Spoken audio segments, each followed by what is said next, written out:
5 миллион теңге қарыздан қалай шықтың? Мен Блико қосымшасының жарнамасын көріп, 1000 теңге салдым. Және 20 минуттың ішінде 120 мың теңге ұтып алдым. Сен не, қазір шын мәнінде сілтеме арқылы өткің келе ме? Иә, не болады екен? Ол блогер ғой. Блогер болса не болады екен? Бұл біріншіден. Ал екіншіден, жасанды интеллект туралы естігенсің бе? Жарайды, миыңды ашпай қой. Менің артымнан жүре бер, мен саған бәрін түсіндірем. Кеттік.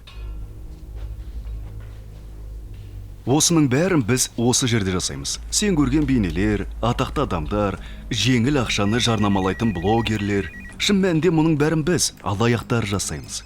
Ал сіз оны қалай істейсіз? Оның бәрі оңай және жеп-жеңіл. Біз олардың дауыстарын көшіреміз. Мәтінді керегінше қайта жасаймыз. Генерациялаймыз. Міне, бейне дайын.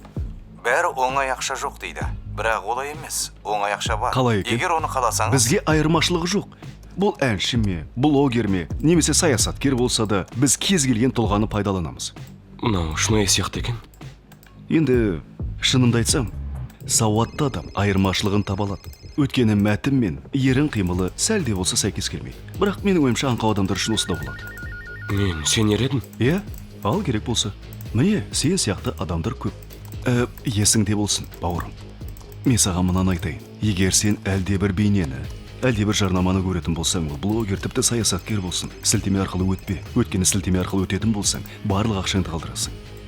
Саған ол жерде бір менеджер жауап береді. Немесе әлдегім саған хабарласып, қандайда бір инвестициялар, қандайда бір елеулі мөлшерлемелер, пайыздар, сыйақылар туралы айтатын болады. Сосын сен оған міндетті түрде ақша саласың.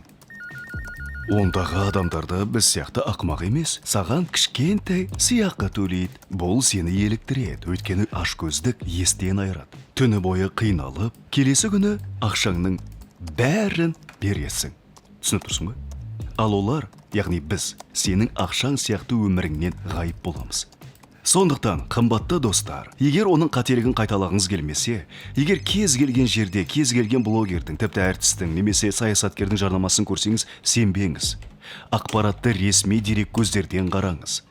Себебі бұл адамдар біздің оларды жарнамалап отырғанымызды білмейді. Міне осылай.